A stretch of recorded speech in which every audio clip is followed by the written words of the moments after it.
Hello friends, hopefully आप सभी लोग अच्छे होंगे। यहाँ पे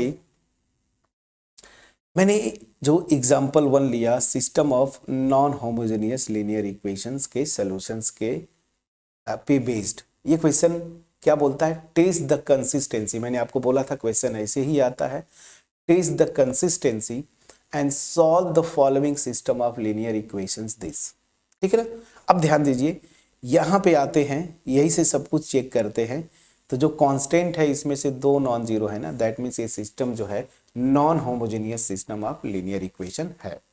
सोल्यूशन जब आए कभी भी तो ऐसे ही आप लिखेंगे कि गिवन सिस्टम इन मैट्रिक्स फॉर्म। यही से आप सोल्यूशन पहले स्टार्ट करेंगे, मैट्रिक्स फॉर्म। ठीक है ना? तो मैट्रिक्स फॉर्म में क्या हो जाएगा, ध्यान दीजिएगा, फटाफट लिख लीजिए। कोफिशिएंट मैट्रिक्स लिखते थे ना, तो क्या होगा, 2 फिर -1 3 फिर -1 2 1, यहाँ पे 3 1 -4 दिस। और यहाँ पे आते हैं x y और z and this is equal to what, 8 4 and 0। Please check करिएगा, इसको लिख दीजिए इक्वेशन 1। ठीक है ना? प्लीज चेक करिएगा। अब यहां से हमें क्या करना है, इसका टेस्ट करना है सबसे पहले ना कि सोल्यूशन होगा या नहीं होगा। तो हमें क्या दिखाना होगा कि कोफिशिएंट टेस्ट में देखिए, अगर कोफिशिएंट मैट्रिक्स और आर्गुमेंटेड मैट्रिक्स का रैंक सेम हो जाए तो ये कंसिस्टेंट होगा, अदरवाइज ये इनकंसिस्टेंट होगा। तो यहां से लिखिए the augmented matrix, the augmented matrix, augmented matrix क्या, सी। आर्गुमेंटेड मैट्रिक्स क्या होता था याद करिए, मैंने बोला था ना कोफिशिएंट मैट्रिक्स लिखिए। ठीक, कोफिशिएंट मैट्रिक्स लिखिए आप, और उसमें ये कांस्टेंट वाला जो कॉलम है ना उसको यहाँ पे ऐड कर दीजिए। अब देखिए, रैंक निकालना है, कंडीशन तो यही है, rank of augmented matrix equal to rank of coefficient matrix. तो अलग अलग आपको नहीं निकालना है, पहला तरीका तो यही समझना है, जब भी non homogeneous system of linear equations दे, आप आर्गुमेंटेड मैट्रिक्स लिख लीजिए, उसका रैंक निकालिए, इसको इक्विवेलेंट फॉर्म में बदलेंगे, रैंक निकालना हमने सीखा है। ठीक है, तो अगर आपने इक्विवेलेंट फॉर्म नहीं सीखा, डायरेक्ट इसी वीडियो पे आ गए, तो प्लीज पीछे की वीडियो जाके देखें, मैंने इक्विवेलेंट फॉर्म डिटेल में बताया था। अब जरा ध्यान दीजिए, इतना पोर्शन जो है मेरा, इतना, ये क्या है, मेरी कोफिशिएंट मैट्रिक्स है, ओवरऑल मेरा आर्गुमेंटेड है। तो मैं क्या करूंगा, इस आर्गुमेंटेड मैट्रिक्स को ही इक्विवेलेंट फॉर्म में बदलूंगा, और फाइनल इक्विवेलेंट फॉर्म में बदलने पे इतने पोर्शन को मैं चेक करूंगा, यहां से कितने नॉन जीरो रोज हैं, तो यहां से रैंक आ जाएगा इतने पोर्शन से क्या, कोफिशिएंट मैट्रिक्स का, और ओवरऑल मैट्रिक्स को ले लूंगा तो रैंक आ जाएगा मेरा आर्गुमेंटेड मैट्रिक्स का। तो मैं क्या बताना चाहता हूं, अलग अलग रैंक नहीं निकालना है, आप सीधे आर्गुमेंटेड मैट्रिक्स लिखेंगे और उसी का रैंक निकालेंगे। अब चलिए वन बाय वन, यहां पे जो मैंने बताया था रैंक निकालना, तो मैंने क्या बोला था कि वन जहां पे कहीं आए ना, पहले उसको आप ऊपर लिख लीजिए। तो यहां पे जो ऑपरेशंस लगाएंगे वो कौन सा ऑपरेशन, एलिमेंट्री ऑपरेशन, मैं R1 को इंटरचेंज करूंगा R2 के साथ। तो कैसे लिखते थे इंटरचेंज वाले का नोटेशन, देखिए ये R1 और R2 को आपस में आपने इंटरचेंज कर दिया।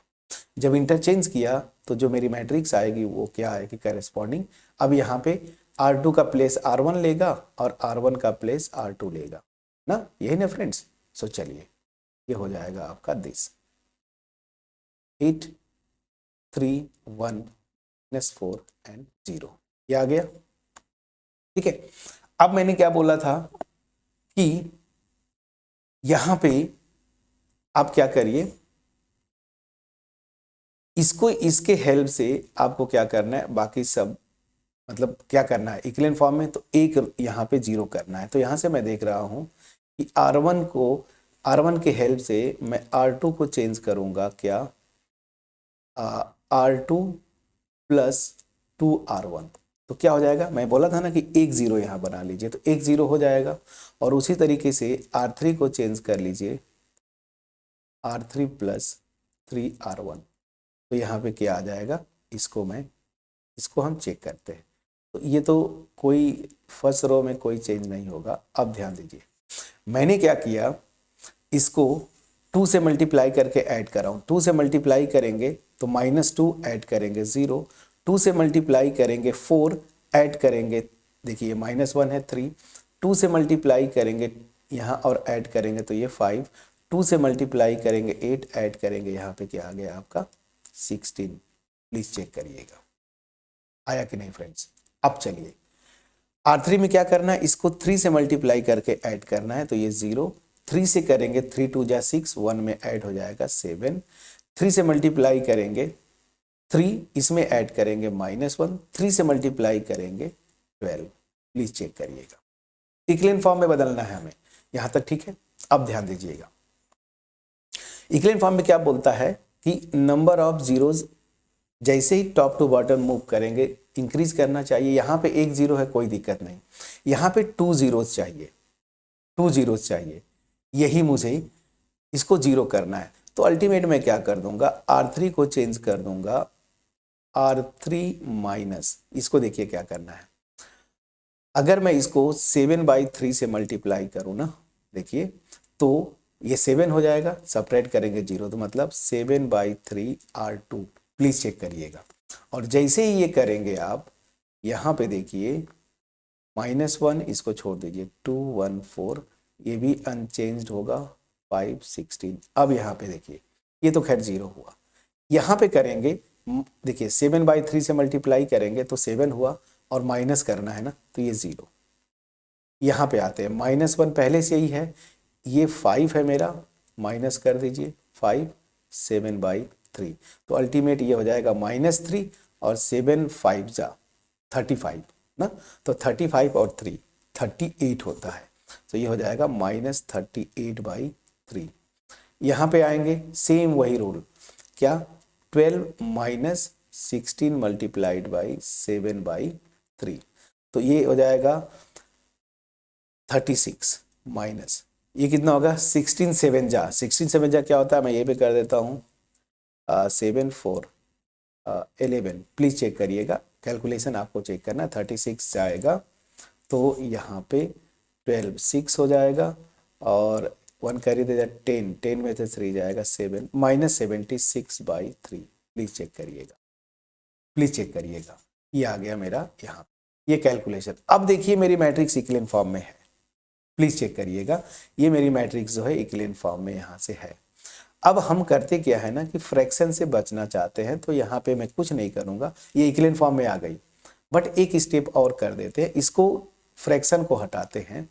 तो मैं क्या करूँगा, फ्रैक्शन को हटाना है तो मैं यहाँ पे 3/38 मैं ये कर देता हूँ ना, R3 को चेंज कर दिया, R3 multiplied by -3/38। Please check करिएगा, तो ये क्या हो जाएगा, फ्रैक्शन बस हटाने के लिए आप यहीं पे भी छोड़ सकते थे, कोई इशू नहीं, आप चाहे तो नहीं यहीं पे छोड़ दीजिए, तब भी आंसर आ जाएगा। मैं करके दिखाता हूँ, आंसर का कोई दिक्कत नहीं है, चलिए छोड़ दीजिए, आपको इशू है अगर तो छोड़ दीजिए। अब यहाँ से आते हैं which is in equivalent form, which is in equivalent form, है ना, इक्विवेलेंट फॉर्म, ठीक। तो यहाँ पे देखिए मैंने क्या बोला था, जब रैंक निकालेंगे तो इतने पोर्शन को जब आप कंसीडर करेंगे तो रैंक ऑफ ए आएगा, ठीक है ना, तो रैंक ऑफ ए कितना आएगा। अब ये इतने पोर्शन पे देखिए कितने नॉन जीरो रोज हैं, 1 2 3, तो नॉन जीरो रोज 3 है, और ओवरऑल ले लेंगे तो ऑब्वियस सी बात है कोफिशिएंट मैट्रिक्स का रैंक 3, और ओवरऑल लेंगे तो ऑगमेंटेड मैट्रिक्स इसका भी रैंक मेरा क्या है 3 ही है, ठीक है ना, ध्यान दीजिएगा। और ये किसके इक्वल है, कितने अननोन्स है, पहली चीज यहां से देखिए दोनों का रैंक सेम हुआ, सिस्टम कंसिस्टेंट हुआ, पहली चीज। अब नंबर ऑफ अननोन्स कितने थे, एक्स वाई जेड, 3 अननोन्स है, तो नंबर ऑफ अननोन्स के ये इक्वल है, ये क्या है, नंबर ऑफ अननोन्स के इक्वल हो गया, नंबर ऑफ अननोन्स, अननोन्स। इसका मतलब क्या हुआ, ये कंडीशन क्या बोलता है, रैंक आपस में इक्वल और नंबर ऑफ अननोन्स के इक्वल, तो सिस्टम हैज यूनिक सॉल्यूशन। तो यहां पे आप लिख देंगे, तो this this will imply system has unique solution. यहां तक समझ में आया? जो टेस्ट हमने किया था थ्योरम, उसका एप्लीकेशन, कोई भी नॉन होमोजेनियस, पहला एग्जांपल है, समझिए, सिस्टम ऑफ लीनियर इक्वेशन देगा, मैट्रिक्स फॉर्म में लिखिएगा, वहां से डायरेक्ट आप आर्गुमेंटेड मैट्रिक्स लिखिए, आर्गुमेंटेड मैट्रिक्स को इक्विवेलेंट फॉर्म में बदल दीजिए और यहां से कोफिशिएंट मैट्रिक्स और आर्गुमेंटेड मैट्रिक्स का रैंक निकाल लीजिए। इक्वल होंगे तो कंसिस्टेंट हुआ, इक्वल नहीं है इनकंसिस्टेंट, इक्वल है मतलब कंसिस्टेंट हो गया। अब कंसिस्टेंट हो गया तो यही पे लगे हाथ चेक कर लीजिए कि यूनिक सोल्यूशन होगा कि इनफाइनाइट नंबर ऑफ सॉल्यूशंस। तो यहाँ पे मैं देखा कि नंबर ऑफ अननोन्स के इक्वल आ रहा है, कॉमन रैंक, तो ये यूनिक सोल्यूशन होगा। अब यूनिक सोल्यूशन मतलब एक ही सोल्यूशन। अब इसके आगे सोल्यूशन कैसे लिखेंगे तो ध्यान दीजिएगा, ये मैट्रिक्स मेरी है ना, मैट्रिक्स मतलब ये actual system of linear equations है, ठीक। अब यही से हमने आर्गुमेंटेड मैट्रिक्स को इक्विवेलेंट फॉर्म में कन्वर्ट करते करते यहाँ पे आए, तो आप इसी के आगे अब इस मैट्रिक्स को यूज करेंगे। कैसे? तो यहाँ से आप लिखते क्या है, सोल्यूशन जब फाइनल लिखेंगे तो लिखते हैं given system in reduced form. क्या? Reduced form. रिड्यूस्ड फॉर्म मतलब मेरा एक्चुअल सिस्टम पहले तो ये था, ठीक है ना, पहले तो ये था, लेकिन जब मैंने इक्विवेलेंट फॉर्म में बदला तो वही सिस्टम इस फॉर्म में आएगा।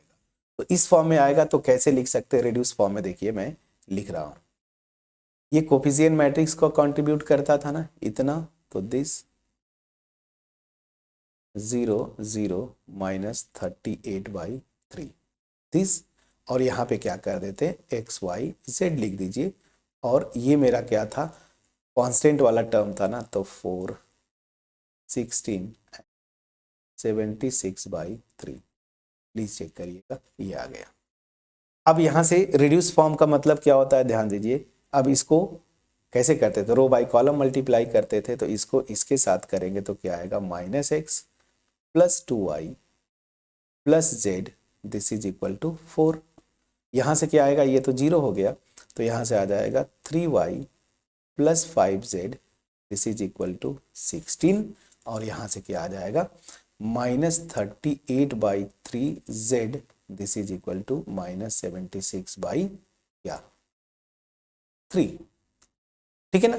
इसको आप लिख लीजिए 1, इसको लिख लीजिए 2, इसको लिख लीजिए 3। यूनिक सोल्यूशन, अब देखिए इन्हीं को सॉल्व करना है, तो थर्ड इक्वेशन से मेरा क्या आ जाएगा, z की वैल्यू डायरेक्ट आ जाएगी। कैसे? यहां से देखिए, ये माइनस माइनस गया, 3 3 से ये 3 था, 3 3 से कैंसिल, तो अल्टीमेट 76/38, और ये आपको पता है 2 टाइम्स जाएगा। z की वैल्यू मेरी कितनी आ गई, 2। अब इसको उठा के इक्वेशन 2 में रखिए, इसी को बोलते हैं back substitution. So using z into, z मतलब z की वैल्यू की मैं बात बोल रहा था, z into, ठीक है ना। क्या मिलेगा, यहां से देखिए, तो 3y है ये, z की वैल्यू 2 रखेंगे तो +5 × 2, दिस इज इक्वल टू 16।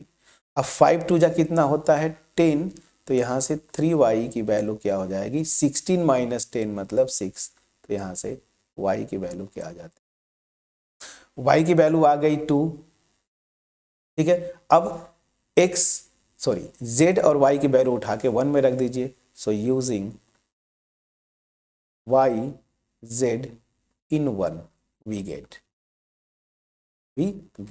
अब रखिए, ये हो गया -x, y की वैल्यू 2 है तो 2 2 जा 4, मैं डायरेक्ट लिख देता हूं, z की वैल्यू भी 2 है तो ये भी 2, दिस इज इक्वल टू 4। अब ध्यान दीजिए, -x, ये देखिए, ये 4 + 2 6 होगा, इधर आएगा -6, मतलब ये -2 हो गया, तो यहाँ से x की वैल्यू 2। तो मेरा फाइनल सोल्यूशन क्या आया, यूनिक होगा, और सोल्यूशन क्या आया, x की वैल्यू 2, y की वैल्यू 2, z की वैल्यू 2। ये मेरा पूरा प्रोसेस था, ठीक। तो कैसे करेंगे अब समझ में आया। पहला इजी एग्जांपल था, ये भी किसी यूनिवर्सिटी का आया हुआ है, ठीक है, रिसेंट ईयर का ही मैंने एग्जांपल लिया। कंसिस्टेंसी चेक करेगा, आर्गुमेंट मैट्रिक्स लिखिएगा, आर्गुमेंटेड मैट्रिक्स, उसका रैंक निकालिए, वहीं से कोफिशिएंट मैट्रिक्स और आर्गुमेंटेड मैट्रिक्स का रैंक निकाल लीजिए। यहाँ पे रैंक सेम आया और मैं देखा कि नंबर ऑफ अननोन्स के इक्वल है, यूनिक सोल्यूशन आएगा। अब सोल्यूशन कैसे निकालते हैं, ऊपर नहीं जाना है, यही से सिस्टम बना लीजिए। ये तो लिखिए क्या, given system in reduced form, ये हो गया। यहाँ से सिस्टम बनाइए, 3 इक्वेशंस आएंगे, 3 अननोन्स में बैक सब्स्टिट्यूशन बोलते हैं इसको।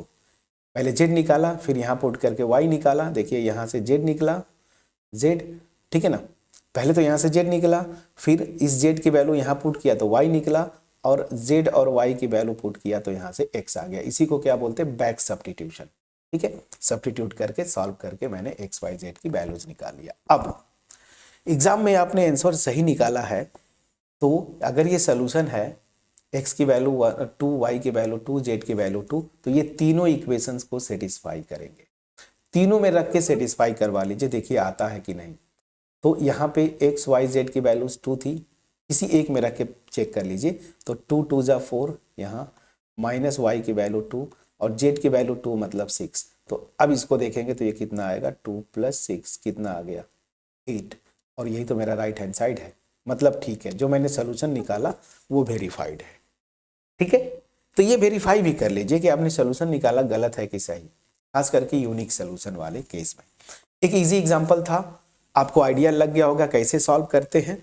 अभी कम से कम 2 से 3 एग्जांपल्स और करवाऊंगा। अगर इस वीडियो का एफर्ट आपके पास पहुंच पाया होगा, वीडियो को लाइक करिएगा, फ्रेंड्स के साथ शेयर करिए। चैनल पे नए हैं, चैनल को जरूर सब्सक्राइब करिएगा। और जो मेरा मोटिव है मास में लोगों के पास क्वालिटी वीडियोस पहुंचाना, इसमें आप पार्टिसिपेंट बने। सो इन वर्ड्स के साथ ये वीडियो मैं फिनिश करूंगा। So we will meet in next video and try to solve some more examples on system of non-homogeneous linear equation. Till then, take care and thank you. Thank you so much, friends, for watching my videos.